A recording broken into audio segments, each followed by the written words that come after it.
నమస్తే, welcome to Leo. RK రోజా షూటింగ్లకి చిన్న break ఇచ్చారనుకుంటా, మొత్తానికి వచ్చి మళ్ళీ రాజకీయాలు మాట్లాడుతుంది. అయితే ఒక పడవ మీద కాలేయడం మంచిదే కానీ ఒకేసారి 5-6 పడవ మీద కాలేయడం మంచిది కాదని చెప్పి ఏపీ ప్రజలు ఇంతకుముందే సూచించి 150 సీట్ల నుంచి 11 స్థానాలకు పరిమితం చేశారు. అయితే ఇప్పుడు ఆర్కే రోజా వచ్చి పోసాని కృష్ణమురళి గారి అక్రమ అరెస్ట్ అని చెప్పి అసలు కేసుల గురించి తనకే తెలిసినట్టు మాట్లాడే మాటలు కావచ్చు, అది కాక కూటమి ప్రభుత్వం తనకు సంబంధించిన చాలా ఇంతకుముందు వైఎస్ జగన్ ఒప్పేసుకున్నాడు, మాకు ఎటువంటి ఛానల్ లేదు, నేను పేదవాడిని అని చెప్పి. కానీ ఆర్కే రోజా పూర్తిగా జగన్ ముంచేసింది. ఏంటి అంటే TV9, NTV, సాక్షి 3 ఛానల్స్ మావే, మమ్మల్ని మా నోరు తొక్కేస్తున్నారని చెప్పి మాట్లాడుతుంది. మొత్తానికి ఆర్కే రోజా మాటల్ని ఎలా అర్థం చేసుకోవాలి, దీని గురించి మనతో పాటు సూర్యదేవ లత గారు ఉన్నారు, వారిని అడిగి తెలుసుకుందాం. మేడం నమస్తే. నమస్తే మేడం, జస్ట్ ఇంతకుముందు మాట్లాడినటువంటి ఒక ఆర్కే రోజా మాటల్ని ఎలా చూడాలి? ఎందుకంటే తమకు సంబంధించినటువంటి ఛానల్స్ పేర్లు కూడా చాలా క్లారిటీ చెప్పేశారు. ఏంటంటే సాక్షి, TV9, NTV ఈ 3 ఛానల్స్ని అసెంబ్లీలోకి రానిస్తలేదు అంటున్నారు. నిజంగా అసెంబ్లీలోకి ఈ 3 ఛానల్స్ రావడం లేదా అనేది ఒక మాట అయితే, నెక్స్ట్ అప్పులో పూర్తి కూర్చేస్తున్నారు చంద్రబాబు నాయుడు గారు, పవన్ కళ్యాణ్ ఎందుకు మాట్లాడతలేదని మాట్లాడుతుంది.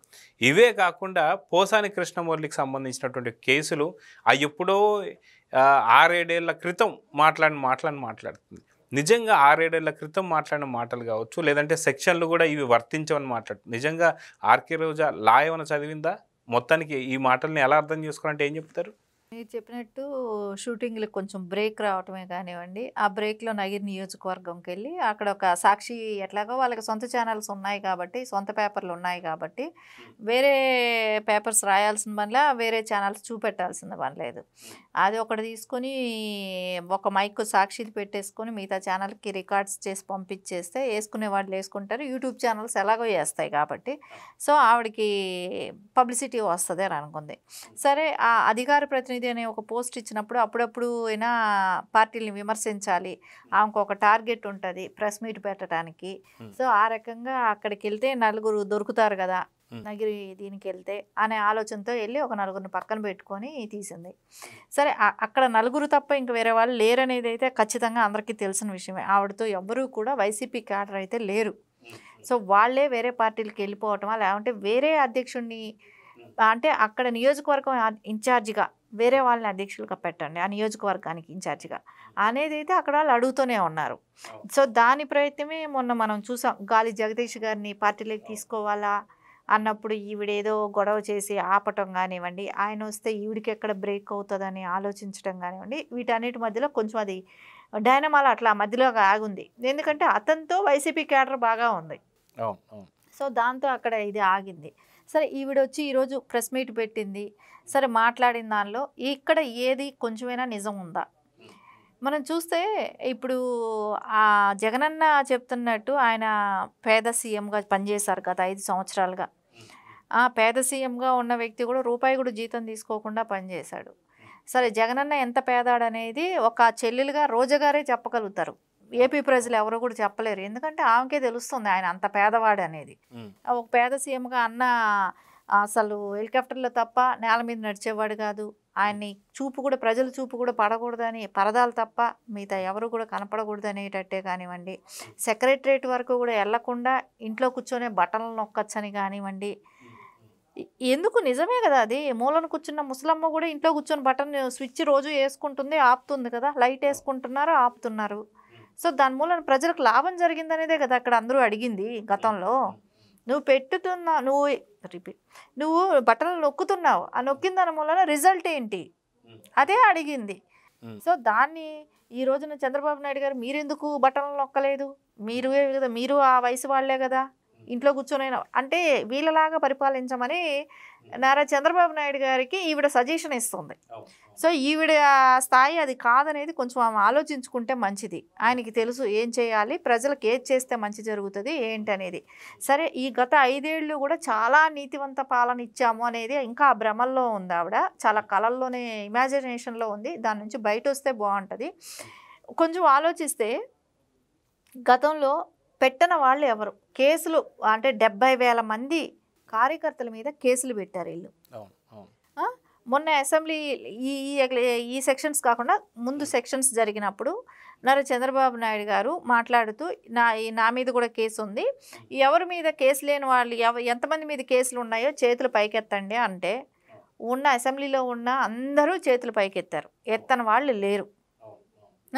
నా మీద 3 ఉన్నాయి, నా మీద 4 ఉన్నాయి, నా మీద 10 ఉన్నాయి, ఒక్కొక్క ఎమ్మెల్యే కేసులు, నా మీద 2 ఉన్నాయి, ఇట్లా అందరూ నా సంఖ్యలు చెప్పుకుంటా వెళ్ళారు. ఆ రకంగా హింసించిన వాళ్ళు మీరు. ప్రపంచం అంతా చూసింది నారా చంద్రబాబు నాయుడు గారిని ఏ రకంగా అరెస్ట్. అదే తను చెప్తుంది కదా, చిటికలేసి ఏళ్ళు చూపెట్టి ఇట్లా మాట్లాడుతుంది కదా. జగన్మోహన్ రెడ్డి గారే కానీ తలుచుకొని ఉంటేనంట ఈ పార్టీకి తెలుగుదేశం ఉండేది కాదంట, జనసేన పార్టీ కూడా ఉండేది కాదంట. అరే అన్ని రకాల ఇబ్బందులు పడి తట్టుకొని నిలబడ్డాం తెలుగుదేశం కార్యకర్తలు. మీరు చంపినా కూడా ఇది కూడా కత్తి పైన పెడితే ఎవరైనా చంపేస్తారని తెలిసినా కూడా జై జగన్ అనే మాట అనలేదు చంద్రయ్య గారు లాంటి వాళ్ళు. అలాంటి కార్యకర్తలు ఉన్న పార్టీ తెలుగుదేశం పార్టీ. నువ్వు పని చేసి వెళ్ళావు ఇక్కడ, నీకు తెలుసు ఈ పార్టీలో ఉన్న కార్యకర్తలు నాయకులు ఎంత నికార్సుగా ఉంటారు కార్యకర్తల విషయానికి వస్తే. అలాంటిది నువ్వు ఈరోజు ఈ పార్టీని గురించి మాట్లాడేంత సాహసం చేయగలుగుతున్నావంటే అంటే జగనన్న వేసే ఇప్పుడు మళ్ళీ నీకు ఒక ముష్టి ఇస్తాడేమో, ఏదో ఒకటి డబ్బులు ఇస్తారు, మాట్లాడిన దానికి ఫీజులు కడుతున్నారు, అందుకే మళ్ళీ నోటుకు వచ్చినట్టు మాట్లాడటం మొదలు పెడుతున్నారు. అలాంటివి మాట్లాడినప్పుడు రేపొద్దున మీరు కూడా అలాంటి ప్రాబ్లమ్స్ ఎదుర్కొంటారుగా. నోటికి వచ్చినట్టు ఎంత మాట అంటే అంత మాటలు మాట్లాడకూడదు. సో సబ్జెక్ట్ ఏది ఉందో దాని ప్రకారం మాట్లాడాలి. సో మేము ఎదుర్కోనన్ని కేసులా మీరు పెట్టారుగా, ప్రతి వాళ్ళు భయపడ్డారు. సరే మేము ఒక పార్టీ వాళ్ళం అయ్యి తెలుగుదేశం పార్టీ వాళ్ళమో జనసేన పార్టీ వాళ్ళమో మేము భయపడ్డామంటే కూడా మేము ఒక పార్టీకి సంబంధించిన వాళ్ళం కాబట్టి కామన్ ప్రజలు కూడా ఇబ్బంది పడ్డారు కదా. వాళ్ళ ఆస్తులు కబ్జాలు చేశారు కదా, వాళ్ళని సుఖంగా ఉంచలేదు కదా. అంటే ఇక్కడ మనకి చూసుకుంటే సంక్షేమం ఎక్కడా చేయడం లేదు, అభివృద్ధి ఎక్కడా చేయడం లేదని మాట్లాడు. సంక్షేమం ఏదైతే ఉందో అయితే 3,000 ఉన్న దాన్ని దాదాపు 4,000 ఒకేసారి చేయడం, ఆ ఒకేసారి చేసిన దాన్ని ఎలక్షన్ కోడ్ ఉన్నటువంటి 3 నెలలు కలిపి పూర్తిగా 7,000 ఇంటింటికి వెళ్ళి ఇవ్వడం జరిగింది. అయితే దానికి బటన్ నొక్కాల్సిన అవసరం లేదు, ఎందుకంటే స్వయంగా అక్కడున్న ఎమ్మెల్యేలు కావచ్చు, స్వయంగా చంద్రబాబు నాయుడు గారు ముఖ్యమంత్రి వెళ్ళిపోయి సంక్షేమ పథకాలు పంచారు. ఇప్పటికీ కూడా చూసుకుంటే మనకి నిన్న మొన్న కూడా ఇంకో ప్రాంతంలో సంక్షేమ పథకాలు పంచారు. సో దానికి బటన్ నొక్కాల్సిన అవసరం అయితే లేదు. అదొక వైపు అయితే అసలుకి అభివృద్ధి చూసుకుంటే మనకి పోలవరాన్ని పూర్తిగా ముంచేసినటువంటి పరిస్థితి మనం చూసాం. ఏదైతే మనకి అమరావతి ఏదైతే అనుకున్నామో అది రాజధాని పూర్తిగా అక్కడ కంప చెట్లు మొలిపించి దాన్ని పూర్తిగా అడవిని చేసినటువంటి పరిస్థితి. కానీ దాన్ని ఇప్పుడు క్లియరెన్స్ అయిపోయింది, అది కూడా మొదలవుతుంది. సో ఇవన్నీ వీళ్ళకి వైసీపీ వాళ్ళకి కనిపించవా అంటే ఏమంటారు? అంటే మనం చూసాం అమరావతిలో ఉన్న 33,000 ఎకరాలని, అదొక అడవి అంటే కూడా వృక్షాలు అనుకోవచ్చు. అది అంటే కంప చెట్లు లాంటివి, అది నిరుపయోగంగా పడేయటం. అసలు యాక్చువల్లీ పొలం అంటే ఆ భూమి ఎంత మంచి భూమి అయి ఉంటుందో అలాంటి భూమిలో అలా చేస్తూ అదే భూమిని చూస్తూ రైతులు బాధపడటం. వాళ్ళు ఏ కాజుకైతే ఇచ్చారో రైతులు అది నెరవేరకపోగా వాళ్ళు అక్కడ దీక్షలు చేస్తా వాళ్ళు అంటే వాళ్ళని కొట్టడం దగ్గర నుంచి, వాళ్ళ నానా రకం బూతులు మాట్లాడడం దగ్గర నుంచి, వాళ్ళ కేసులు ఎదుర్కొంటూ ఉండటం దగ్గర నుంచి ఇన్ని రకాల ఇబ్బందులు పడుతూ వాళ్ళ భూముల్ని అలా చూసుకుంటూ వాళ్ళు ఎంత క్షోభపడ్డారు. అలాంటిది ఈరోజు నీతి మాటలు చెప్తున్నారని అంటే ఇప్పటి వరకు ఒక రాజధాని 5 ఏళ్లుగా ఏ రకంగా అంటే ఇప్పుడు జగన్మోహన్ రెడ్డి గారు ఆ రోజే ఆమోదించకుండా ఉంటే సరిపోయేదిగా. ఆమోదించిన అతనే దానికి మళ్ళా అక్కడ ఒక అమరావతిని నగరాన్ని నిర్మించడానికి ఎందుకు అంత అంత ఇది చేస్తున్నా అంటే ఖర్చులు ఎవరైనా పెట్టినా ఏం చేసినా అమరావతి కూడా వేస్టే. జగన్మోహన్ రెడ్డికి ప్యాలెస్ అయితే కావాలమ్మా. అమరావతి కడితే ఏమొస్తుంది, ఆయన ఉంటాడు అక్కడ, ఉండరు కదా, ప్రజలకు పనికొస్తుంది. ప్రజలకు పనికొచ్చేది మాకెందుకు, మేము చేయం. అదే రుషికొండ గుండు కొడతాం, అక్కడ మేము ప్యాలెస్ కట్టుకుంటే అది మేము ఉంటానుకుంటుంది అనే ఉద్దేశమే జగన్మోహన్ రెడ్డి గారిది. సో వీళ్ళకేంటంటే ఆయన దగ్గర ఉన్న సకల శాఖ మంత్రులుగా పనిచేసిన వీళ్ళందరూ కూడా సరే అన్నకు మనం అంత కమిషన్ ఇస్తే మనకు సంపాదించుకుంటున్నాం కదా. సో వీళ్ళ ఆలోచన ఇక్కడ వరకే ఉంది. సరే రోజా గారికి ఇంత ఘోరంగా ఓటమి పాలైనాం, ప్రతిసారి కూడా గొప్ప మెజార్టీతో ఆవిడ మీ ఎమ్మెల్యే అవ్వాల, అక్కడ ఏదో కన్ను లొట్టపోయినట్టు అప్పుడప్పుడు ఏదో కొంచెం మెజారిటీతో అలా వచ్చేది. దానికే ఈ రోజున వచ్చిన మెజారిటీ చూస్తే నీకు దిమ్మ తిరిగి ఉంటుంది.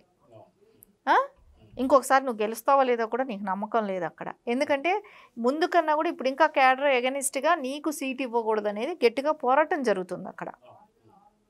నువ్వు అన్ఫిట్ రాజకీయాలకు అనేది తేల్చేశారు. సరే ఇప్పుడు మళ్ళా జగనన్న దృష్టిలో పడాలి, నేనేదో మాట్లాడాలి, ఏదో చేయాలని అంటే ప్రజలకు కూడా యావగింపు అనేది ఒకటి వచ్చేస్తుంది. సో దాని మూలాన కొంచెం ఏదైనా సరే నారా చంద్రబాబు నాయుడు గారు వయసులో పెద్ద ఆయన, ముసలాడు గిసలాడు అని మాట్లాడటం, అది నారా చంద్రబాబు నాయుడు గారి వయసు పెద్ద అయినా కూడా ఆయన కష్టపడిన దానిలో జగన్మోహన్ రెడ్డి గారిని కష్టపడమనండి, ఒక్కరోజు చేయమనండి చాలు, ఒక్కరోజు. అరే జగనన్న కాలువ దాటడానికే బాగా కష్టపడతాడే, కొబ్బరికాయ కొట్టడానికే నడువంగదే జగనన్నకి, కారులో జర్నీ చేయడానికే కుదరక 3 కిలోమీటర్లకు హెలికాప్టర్లో వెళ్తాడే. ఇలాంటి కండిషన్లో ఉన్న ఆయన్ని పెట్టుకొని నువ్వు ఎలా ఆయన ముసలాయన అని అంటావు నారా చంద్రబాబు నాయుడు గారిని? ఇది పద్ధతిగా లేదు. నోరు అదుపులో పెట్టుకొని మాట్లాడితే పద్ధతిగా ఉంటుంది. ఒక రాష్ట్రానికి సీఎంగా ఉన్నారు నారా చంద్రబాబు నాయుడు గారు, ఆయన అలా మాట్లాడటం తగదు. ఆయన ఇప్పుడు ఎక్కడైనా ఒక లేజినెస్గా ఉండి నేను పని చేయలేనప్పుడు మీరు ఏమైనా మాట్లాడితే ఆయన వయసు రీత్యా పని చేయలేదని అనుకోవటానికి ఉంటుంది. ఆయన అంత కష్టపడి పని చేస్తున్నాడు, రాత్రి 12 వరకు కూడా కష్టపడుతున్నాడు, పొద్దున 5 గంటల నుంచి కష్టపడుతున్నారు. అలాంటి వ్యక్తిని గురించి మాట్లాడతారా? ఆయన అసలు కుటుంబాన్ని త్యాగం చేశారు, కుటుంబంకి టైం ఇవ్వట్లేదు. అలాంటి వ్యక్తి మీరు ఈ రోజున ఇలాంటి మాటలు మాట్లాడటం తెలుగు మహిళలు ఎవ్వరూ కూడా ఊరుకోరు. నోరు ఉంది కదా అని నోరు చూస్తే ఆర్కే రోజాకి సంబంధించి మనం చూసుకుంటే టైం పాస్ రాజకీయాలు చేస్తుందని చెప్పి ఏపీ ప్రజలు అంటున్నారు. ఎందుకంటే గ్యాప్ దొరికితే ఇంకో దగ్గర షూటింగ్ చేసుకోవడం కావచ్చు, ఇంకో పక్కన వచ్చేసి ఇక్కడ రాజకీయాలు మాట్లాడడం కావచ్చు. సో గతంలో మనం చూసుకుంటే నారా లోకేష్ గారు కుంభమేళకి వెళ్తే తను ఒక విమర్శ చేసింది, దుబాయ్ వెళ్తే ఒక విమర్శ చేసింది, పవన్ కళ్యాణ్ గారు సౌత్ ఇండియాలో ఉన్నటువంటి గుళ్ళు ఏదైతే చూస్తానికి వెళ్ళినప్పుడు అక్కడ ఒక విమర్శ చేసింది.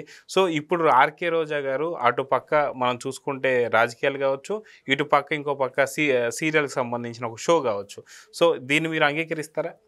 ఇప్పుడు ఆవిడ షోస్ చేసుకుంటాం మూలాన ఎవరు తప్పు పట్టం, నీ వృత్తి నువ్వు చేసుకో. కానీ రాజకీయ పరంగా వచ్చినప్పుడు ఇకనైనా ఇప్పుడు ఈ రోజున అరెస్టులు జరగటమే కానివ్వండి, ఈ రోజున ఏదైతే ఒక సభ్యత సంస్కారం ఉన్న వ్యక్తులుగా ఇక నుంచి జరిగింది 5 ఏళ్ళు చేసిన దానికి ఏదైనా మీరు పడాల్సిన శిక్ష ఉంటే పడతారు, ఉండే కేసులు ఏముంటే మీరు ఫేస్ చేస్తారు.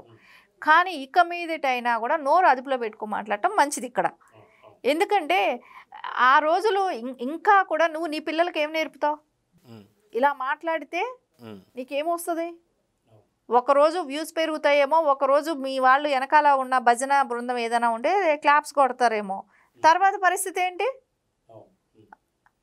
అట్లాంటి వాటికి రెచ్చిపోయే కదా పోసాని ఈ రోజున జైల్లో ఉన్నాడు. అధికారం కోసం కావచ్చు, డబ్బుల కోసం కావచ్చు, ఫేమ్ కోసం, అంటే వైసీపీలో ఉన్న లీడర్స్ అందరూ ఆయన పొగుడుతున్నారనే ఒక ఫేమ్ కోసమే కావచ్చు చేశాడు కదా, ఈరోజు జైలు పడారు. అదే గతి మీకు రాకూడదు. రోజాకు కూడా రేపు పొద్దున అదే వస్తుంది. నోరు ఒకటి, ఇంకొకటి ఆవిడ మినిస్టర్గా ఉన్నప్పుడు వెలగబెట్టినట్టువే కానివ్వండి, ఇవన్నీ కూడా బయట వస్తాయి కదా. ఇప్పుడు ఈ రోజున నోరుంది కదా అని మాట్లాడితే రేపొద్దున మీ నియోజకవర్గం ప్రజలు నిన్నైనా ఇలాగే మాట్లాడతారుగా. అదే నేను చెప్పేది, పని చేసే వ్యక్తి ఎవరు, పని ఏం చేస్తున్నారు, చేసిన దానిలో ఏదైనా తేడా ఉంటే విమర్శించడంలో రాజకీయ విమర్శలు సహజంగా తీసుకోవాలి. ఇప్పుడు అసెంబ్లీలో జగన్మోహన్ రెడ్డికి ప్రతిపక్ష హోదా ఇవ్వలేదు అని అంటుంది. అంటే వీళ్ళు చెప్పినప్పుడు ఇచ్చేసేయాలి, వీళ్ళు చెప్పినప్పుడు ఇవ్వకూడదు. అంటే 23 నాళ్ళకి ఇవ్వకూడదని మాట్లాడారు, 18 చేస్తామన్నారు, మీకు ఉండేదే 11. అంటే రాజ్యాంగాన్ని వీళ్ళ కోసం మారుస్తూ ఉండాలి. అప్పుడప్పుడు వీళ్ళకి అనుగుణంగా రాజ్యాంగం మారుతూ ఉండాలా వైసీపీ వాళ్ళకి అనుగుణంగా? అది రోజా గారు డిక్టేట్ చేస్తున్నారు అందరికీ. ఇప్పుడు ఎవరికి తెలుగుదేశం తర్వాత జనసేనకే ఎక్కువ సీట్లు ఉన్నాయి, టీడీపీ తర్వాత పోల్చుకుంటే అసెంబ్లీ స్థానాలలో జనసేనకే ఎక్కువ ఉంది.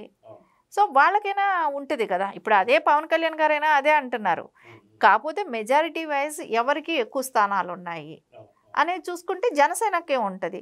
వీళ్ళు చెప్పినట్టు మేము చెప్పిన వాళ్ళకే మాకు అక్కడ అపోజిషన్ ఇవ్వాలి, మేమే అపోజిషన్ లీడర్లుగా కూర్చుంటామనంటే నీకు ఉన్న సమయానికే మీరు అటెండ్ అవ్వట్లా, మీకు ఇచ్చిన సమయానికే మీరు మాట్లాడటం లేదు కదా. ఇంకా అట్లాంటప్పుడు ఏం చేయగలుగుతారు? గతంలో ఏం చేశారు? 19 నుంచి 24 వరకు ఈయన సీఎంగా ఉన్నాడు, ఎవరిని రానివ్వలేదు. రానివ్వకుండా ఉండటాని కోసం మాట్లాడిచ్చాడు. అంటే వాళ్ళని హట్ చేయాలి, వాళ్ళు రాకూడదు, ఏమీ అడగకూడదు అనే దానికి. 14 నుంచి 19 వరకు ఈయన ఎమ్మెల్యేగా ఉన్నప్పుడు అప్పుడు అపోజిషన్ లీడరే కదా. అప్పుడు వచ్చాడా? నేను ప్రజల దగ్గరికి వెళ్తానని పాదయాత్ర పెట్టుకున్నాడు. నేను బయటే మాట్లాడతానన్నాడు. ఉన్నప్పుడు యూజ్ చేసుకోలేదు, ఈరోజు లేని రోజు నాకు ఇవ్వలేదని అంటే ఎక్కడైనా సరే బ్లేమ్ చేయాలి ఒకటే. వాళ్ళకి అసెంబ్లీకి రావాలనేది ఏమీ ఉండదు. వచ్చినాడు ఇది ఏంటంటే బూచిలాగా చేసి ప్రజల్లోకి మేము ఈ రకంగా తీసుకెళ్తాం, ఇది చెప్తా ఉంటాం అనే ఆలోచనతోనే మాట్లాడుతున్న మాటలే. ఇప్పుడు రోజా ప్రెస్ మీట్ అయినా అదే క్లియర్ కట్గా కనపడుతుంది, ఆ అక్కసే కనపడుతుంది ఇక్కడ. సో చూద్దాం మేడం, మొత్తానికి రోజా ఇకనైనా సరే తను ఉంటే రాజకీయాల్లో ఉండాలా, లేదంటే మటుకు సినీ రంగం వైపు లేదంటే ఒక షో వైపు ఉండాలో తను తేల్చుకోవాలి. ఎందుకంటే ఏపీ ప్రజలు మాత్రం చాలా సీరియస్గా ఉన్నారు. మొత్తానికి ఏం జరుగుతుందో చూద్దాం మరి. నమస్తే. నమస్తే. Please subscribe to Leo News for more videos.